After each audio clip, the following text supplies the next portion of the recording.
Welcome to our channel. Today we how to enable Mercedes Me Connect charging reminders in geofencing, detailed guide step by step clearly.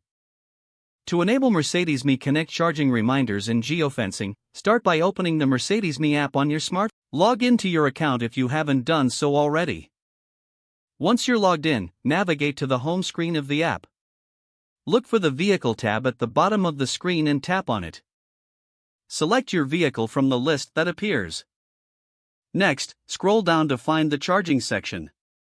Tap on Charging Reminders to access the settings. Enable the Charging Reminders feature by toggling the switch to the on position.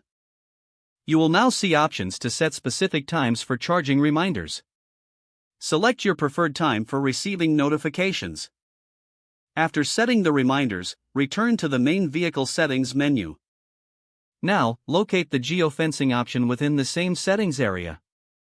Tap on Geofencing to begin configuring this feature. You may need to allow the app to access your location services if prompted. Once geofencing is enabled, you'll be able to set a geographic boundary. Define the area by placing a pin on the map or entering the address manually. Set the radius for the geofence according to your preference. Review the settings and adjust any notifications related to charging when entering or exiting the defined area. After finalizing your settings, tap Save to apply the changes. You've now successfully enabled charging reminders and geofencing in your Mercedes Me app. Feel free to explore other features within the app for a more customized experience. Enjoy the convenience and efficiency that come with these powerful tools.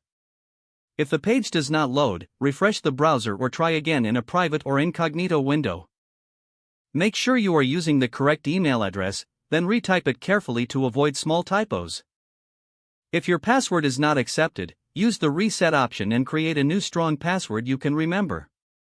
Check your spam folder for verification or security emails, then complete any requested confirmation steps. Enable two-factor authentication if available to improve account security and reduce unauthorized access risk.